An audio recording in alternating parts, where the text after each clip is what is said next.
मुख्यमंत्री पुष्कर सिंह धामी का पिथौरागढ़ और अल्मोड़ा दौरा। आज गंगोलीहाट और रानीखेत में करेंगे चुनावी जनसभा। बीजेपी उम्मीदवार अजय टम्टा के पक्ष में करेंगे प्रचार।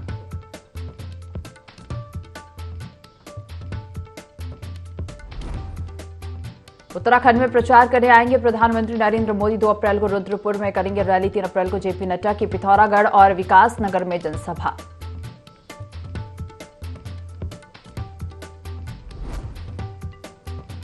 लोकसभा चुनाव के प्रचार में जुटे नेता लोगों की शिकायतों का करना पड़ रहा सामना। कैबिनेट मंत्री गणेश जोशी का अपने ही विधानसभा के बिलासपुर कांडली में विरोध।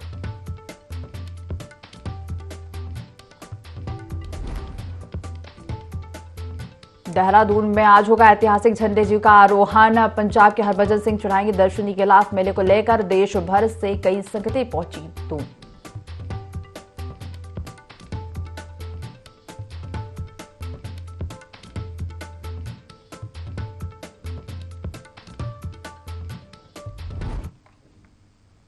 देवभूमि लाइव देख रहे हैं आप और मैं हूं आपके साथ दिव्या। बुलेटिन की शुरुआत करेंगे देहरादून से बड़ी खबर के साथ। बीजेपी की रैलियों की तिथि घोषित हो गई है। 2 अप्रैल को प्रधानमंत्री मोदी की रुद्रपुर में विशाल जनसभा होगी। 3 अप्रैल को राष्ट्रीय अध्यक्ष जेपी नड्डा की पिथौरागढ़ और विकासनगर में जनसभाएं होंगी। 4 अप्रैल को नड्डा हरिद्वार में रोड शो करेंगे। सीएम धामी सहित सभी वरिष्ठ पदाधिकारी मौजूद रहेंगे। बीजेपी आयोजनों की तैयारी में जुट गई है। तो 2 अप्रैल को प्रधानमंत्री मोदी की रुद्रपुर में विशाल जनसभा होगी। इसके साथ ही आपको बता दें 3 अप्रैल को राष्ट्रीय अध्यक्ष जेपी नड्डा की पिथौरागढ़ और विकासनगर में जनसभाएं होंगी और 4 अप्रैल को नड्डा हरिद्वार में रोड शो करेंगे। तो प्रत्याशी के पक्ष में जनसभाएं की जाएंगी। बीजेपी की रैलियों की तिथि घोषित की गई है। 2 अप्रैल को प्रधानमंत्री मोदी की रुद्रपुर में विशाल जनसभा होगी, जहां प्रत्याशी के समर्थन में आज जनसभा की जाएगी।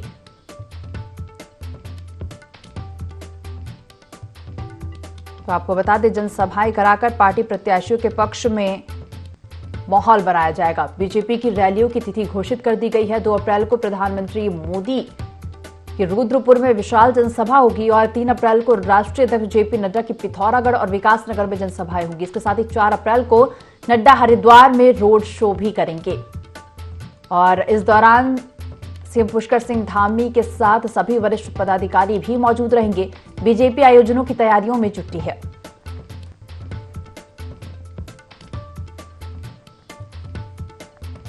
तो 3 अप्रैल को राष्ट्रीय अध्यक्ष जेपी नड्डा की पिथौरागढ़ और विकासनगर में जनसभाएं होंगी। 2 अप्रैल को प्रधानमंत्री नरेंद्र मोदी रुद्रपुर में विशाल जनसभा को संबोधित करेंगे।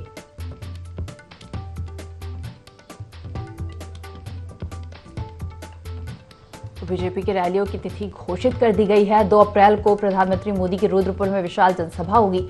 3 अप्रैल को राष्ट्रीय अध्यक्ष जेपी नड्डा की पिथौरागढ़ और विकासनगर में जनसभाएं होंगी, जहां पार्टी प्रत्याशी के समर्थन में यह जनसभा करेंगे।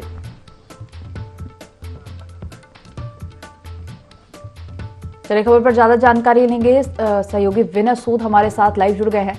विनय, बीजेपी की रैलियों की तारीख जो है घोषित कर दी गई है। प्रधानमंत्री नरेंद्र मोदी के साथ ही राष्ट्रीय अध्यक्ष जेपी नड्डा की जनसभाओं की जो तारीख है, जो तिथि है, वो घोषित कर दी गई है।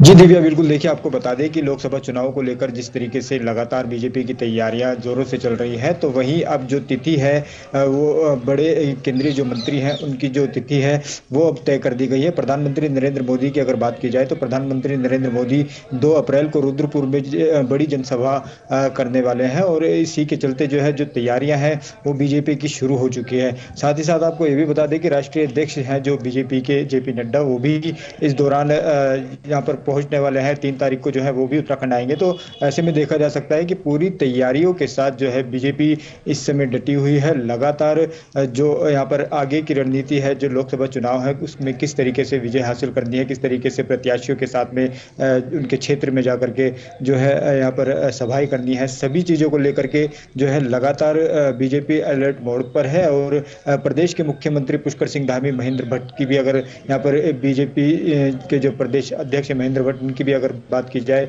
तो उनके साथ ही बड़े जो बीजेपी के पदाधिकारी हैं वो भी जनसभाओं में यहाँ पर मौजूद रहने वाले हैं। तो देखा जा सकता है कि पूरी तैयारियां जो है इस समय लोकसभा चुनाव को लेकर के बीजेपी की जोरों से चल रही है और तमाम जो यहाँ पर जो नीतियां हैं बीजेपी की, उसको लेकर के जो है यहाँ पर कार्य किया जा रहा है बीजेपी द्वारा जी। विनय, बात की जाए तो प्रधानमंत्री नरेंद्र मोदी के साथ ही राष्ट्रीय अध्यक्ष जेपी नड्डा जो है जनसभाओं को संबोधित करेंगे। पार्टी प्रत्याशी के समर्थन में जनसभाएं की जाएंगी, तो उनके जो ये जनसभाएं हैं उन जनसभाओं को लेकर किस प्रकार की सुरक्षा व्यवस्था और किस प्रकार की तैयारियां की जा रही हैं?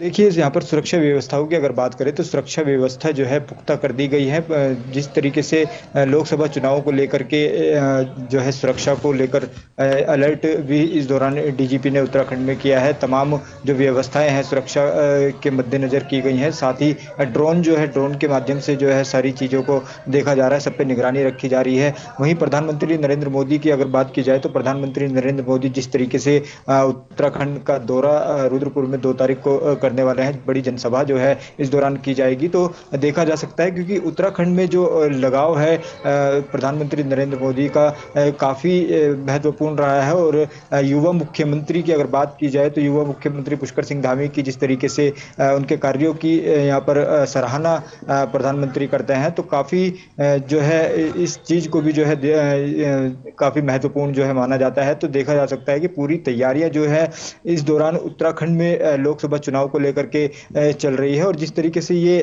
लिस्ट जो यहाँ पर तिथि जो है जारी की गई है, तो अब इसमें आगे भी जो है और कई बड़े जो मंत्री हैं, जो नेता हैं, वो उत्तराखंड का रुख करेंगे, जो कि जनसभाओं को संबोधित करने वाले हैं जी। विनय, प्रधानमंत्री नरेंद्र मोदी और राष्ट्रीय अध्यक्ष जेपी नड्डा के अलावा और ऐसे कौन से दिग्गज नेता हैं जिनकी रैलियां होंगी और जो जनसभाओं को संबोधित करेंगे?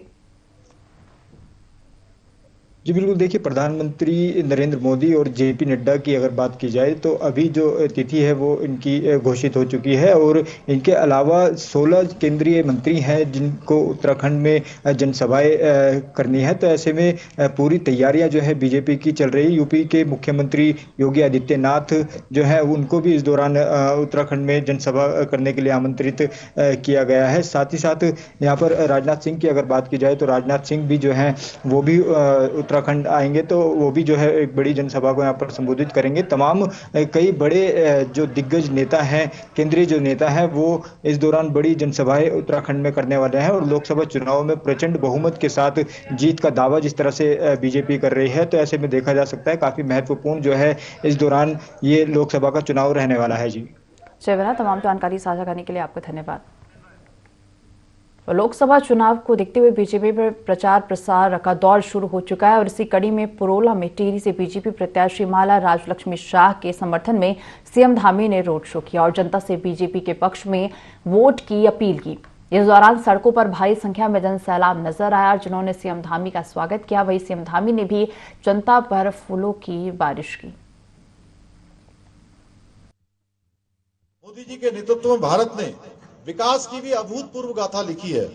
इस चहुमुखी विकास यात्रा में आप सभी का योगदान है, क्योंकि 2014 में आपने उनको प्रधानमंत्री बनाया, बहुत सारे काम आगे बढ़े, बहुत सारे कठिन फैसले हुए।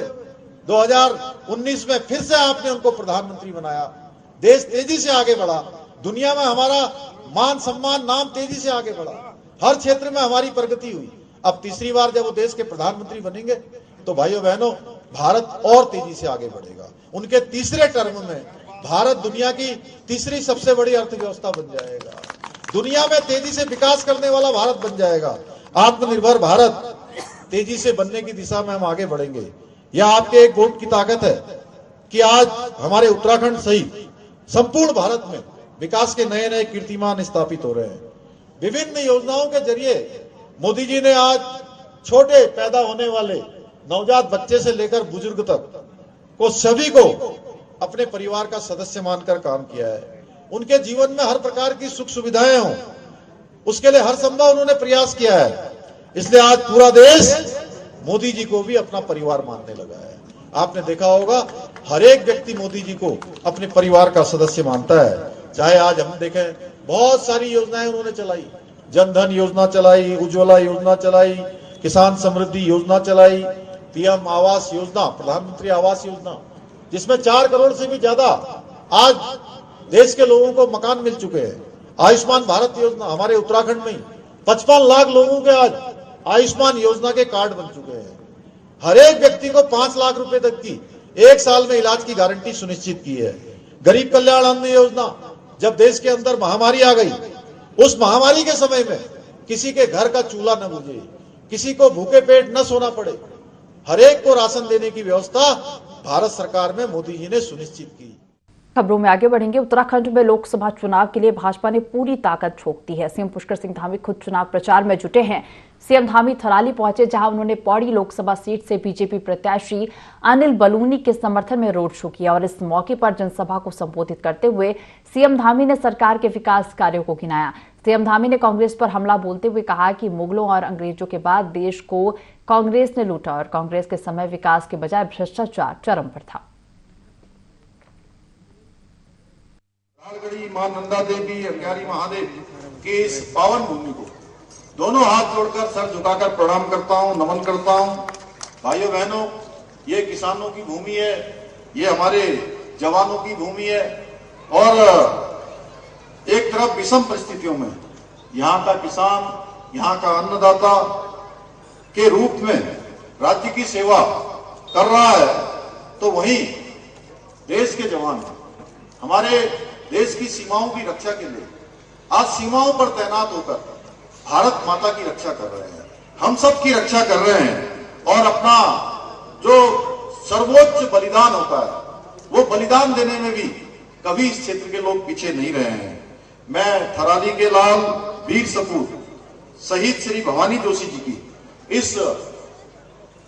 इस जन्मस्थली को नमन करता हूं, शीश झुकाकर उनको भी प्रणाम करता हूं, कोटि कोटि प्रणाम करता हूं कि वो हमारे लिए सदैव प्रेरणा के स्रोत हैं। भाइयों बहनों, जैसा कि आप सब जानते हैं कि लोकसभा के चुनाव की जो घड़ी है वो लगातार आगे बढ़ रही है और आज 29 तारीख हो गई है। 29 तारीख से 19 तारीख तक अगर हम सब दिन गिन लें तो कुल 20 दिन होते हैं, क्योंकि 31 मार्च का महीना है। 17 तारीख को चुनाव प्रचार बंद हो जाएगा, यानी कहने के लिए कुल 18 दिन का समय हमारे पास है और 19 तारीख को उत्तराखंड का मतदान होना है। भाइयों बहनों, आज मैं हमारे इस लोकसभा गढ़वाल लोकसभा के प्रत्याशी और जिनका एक लंबा राजनीतिक सामाजिक अनुभव रहा है, बहुत स्थानों पर इन्होंने काम किया है, राष्ट्रीय मीडिया प्रमुख के नाते भी ये काम कर रहे हैं, राज्यसभा में भी काम किया है, प्रदेश के अंदर राज्य सरकार में भी काम किया है, तो इनका अनुभव हमारे पूरे इस क्षेत्र को मिलना है और इन्हीं के लिए मैं आज आप सबके बीच में आपसे निवेदन करने के लिए, आपसे समर्थन मांगने के लिए, आपका आशीर्वाद मांगने के लिए आप सबके बीच में आया हूं। उत्तराखंड लोकसभा चुनाव में चुनाव आयोग से नामांकन पत्रों की जांच के बाद 7 नामांकन निरस्त हो गए, जिसके बाद अब कुल 56 प्रत्याशी चुनाव मैदान में रह गए हैं। नामांकन पत्रों की जांच के बाद हरिद्वार में 7 प्रत्याशियों की उम्मीदवारी निरस्त हो गई है। बाकी सभी सीटों पर नामांकन सही पाए गए हैं। 30 मार्च को नाम वापसी के बाद अंतिम संख्या स्पष्ट हो पाएगी। वही अपर मुख्य निर्वाचन अधिकारी विजय कुमार जोगदंडे ने हरिद्वार में 21 में से 7 प्रत्याशियों के नामांकन पत्र निरस्त होने के बाद 14 प्रत्याशी चुनावी मैदान में हैं। टिहरी सीट पर 11, गढ़वाल सीट पर 13, हरिद्वार में 14, नैनीताल सीट पर 10 और अल्मोड़ा सीट पर 8 प्रत्याशी चुनाव मैदान में हैं। अल्मोड़ा में 8 नॉमिनेशंस वैलिड पाए गए हैं। नैनीताल उल्लासनगर सीट पर 10 नॉमिनेशंस वैलिड पाए गए हैं और हरिद्वार में 14 नॉमिनेशंस वैलिड पाए गए हैं। हरिद्वार संसदीय क्षेत्र के अंतर्गत 7 रिजेक्ट हुए हैं, वो टेक्निकल ग्राउंड पर रिजेक्ट हुए हैं।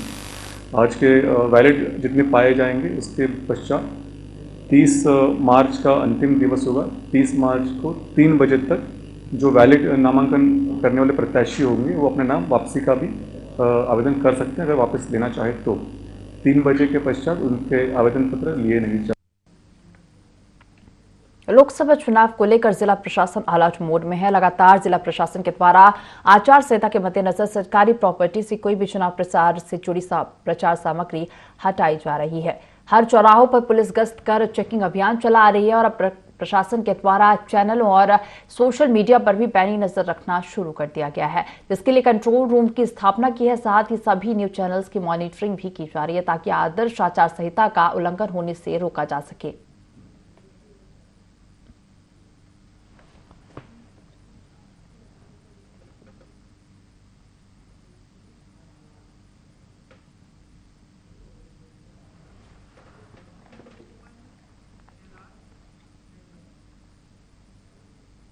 आदि कैलाश और ओम पर्वत की हवाई यात्रा के लिए जिला प्रशासन की तैयारियां युद्ध स्तर पर चल रही हैं। जिला अधिकारी रीना जोशी ने सभी एसएसपी, आईटीबीपी और आर्मी के लोगों के साथ मीटिंग बुलाई, जिसमें आदि कैलाश और ओम पर्वत के हवाई दर्शन शुरू करने की चर्चा की गई। जिला अधिकारी रीना जोशी ने बताया कि ओम पर्वत और आदि कैलाश की हवाई यात्रा को लेकर एसएसपी, आईटीबीपी, आर्मी और टूरिज्म के साथ मीटिंग की गई, जिसमें 4 दिवसीय यात्रा को संपन्न किए जाने को लेकर चर्चा की गई ताकि यात्रा सही तरीके से संपन्न की जा सके। साथ ही यात्रा में किसी भी तरीके की कोई समस्या ना हो, इसके लिए मीटिंग में हर छोटी से छोटी बातों पर डिस्कस किया गया। हवाई यात्रा शुरू होने के बाद पिथौरागढ़ में टूरिज्म को काफी बढ़ावा मिलेगा और बेरोजगार युवाओं को रोजगार के नए संसाधन भी मिलेंगे। डिपार्टमेंट की तरफ से आदि कैलाश यात्रा और ओम पर्वत की हवाई यात्रा के लिए की आइटनरी आई है, तो उसको लेकर ही हम लोगों ने यहाँ पे मीटिंग की थी, जिसमें जितने भी स्टेक होल्डर्स हैं, आर्मी, एसएसबी, आईटीबीपी और हमारा टूरिज्म डिपार्टमेंट, इन सबको बुलाया गया था ताकि कोई ये जो यात्रा संपादित होती है तो बहुत अच्छी तरीके से निर्बाध रूप से संपादित रहे और किसी को किसी तरह की कोई परेशानी ना हो। जो प्रिलिमिनरी जो तैयारी होती है वो उस मीटिंग में हम लोगों ने सब डिस्कस किया है। तो प्रयास यही रहेगा कि ये यात्रा जो हवाई यात्रा संचालित होने वाली है निर्बाध रूप से संपादित हो जाए। लोहाघाट नगर में आवारा कुत्तों का आतंक लगातार बढ़ता जा रहा है। आवारा कुत्तों के झुंड लोगों पर हमला कर रहे हैं, जिससे लोग घायल हो रहे हैं। लोगों ने जिला प्रशासन और नगरपालिका प्रशासन से मांग की है कि आवारा कुत्तों के आतंक से निजात दिलाई जाए ताकि लोग सुरक्षित रह सकें। बता दें कि लोहाघाट नगर में आवारा कुत्तों की समस्या विकराल रूप धारण करती जा रही है।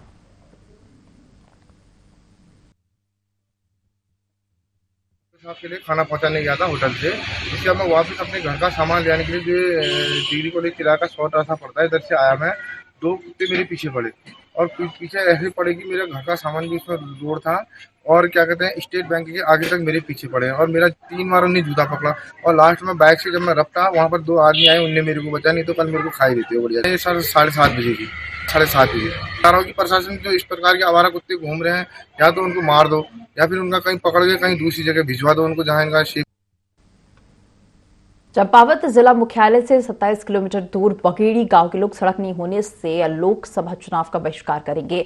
ग्रामीणों ने बैठक कर यह निर्णय लिया है कि इस बार सभी ग्रामीण नोटा का प्रयोग करेंगे और ग्रामीणों का कहना है कि लंबे समय से गांव के लोग सड़क की मांग कर रहे हैं, लेकिन सरकार प्रशासन के द्वारा उनकी कोई सुध नहीं ली जा रही है। सड़क नहीं होने से ग्रामीणों को काफी दिक्कतों का सामना करना पड़ रहा है। सभी ग्रामीणों ने गांव में एक बैठक कर इस बार रोड नहीं तो वोट नहीं का नारा लगाते हुए लोकसभा चुनाव का बहिष्कार करने का ऐलान किया है। साथ ही कहा कि लोकतंत्र के महापर्व में सभी लोग प्रतिभाग तो करेंगे, लेकिन नोटा बटन दबाएंगे।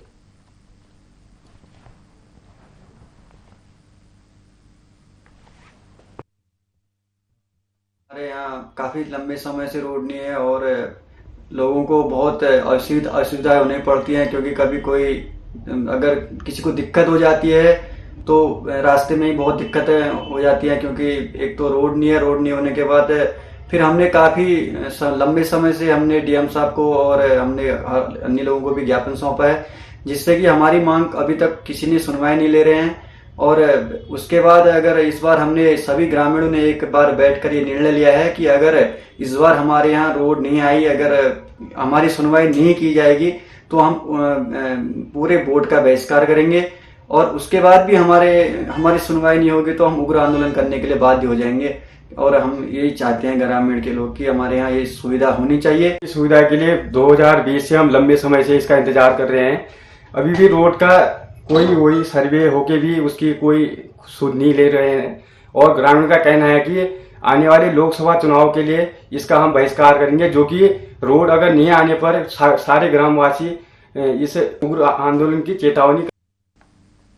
टिहरी संसदीय क्षेत्र से कांग्रेस प्रत्याशी ज्योत सिंह मुंसोला ने कांग्रेस कार्यकर्ताओं की उपस्थिति में सासपुर के हर्रपुर और विकास नगर के तिलक भवन में चुनाव कार्यालय का शुभारंभ किया और इस दौरान उन्होंने कार्यकर्ताओं को चुनाव में जीत का लक्ष्य लेकर पूरी मेहनत के साथ जुट जाने का आह्वान किया। उन्होंने कहा कि टिहरी क्षेत्र विकास के मामले में काफी पिछड़ गया है, इसलिए जनता राजशाही के विरुद्ध लामबंद हो चुकी है।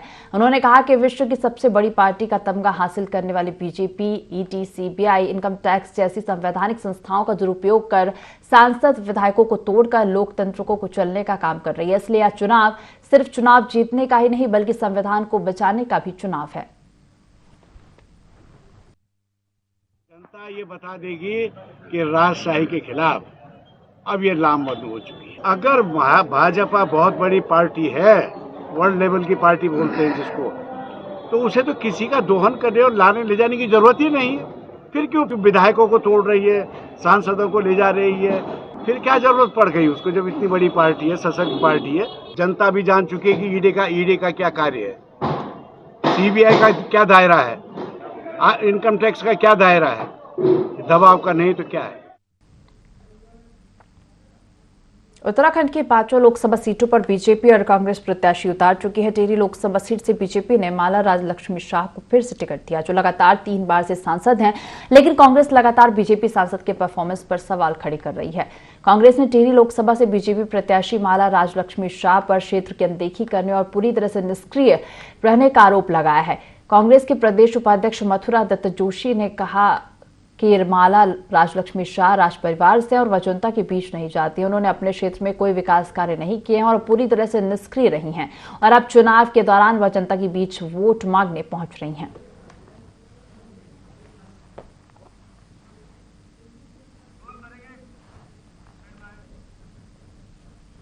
तो इस बुलेटिन में फिलहाल इतना ही। आप देखते रहिए i24। नमस्कार।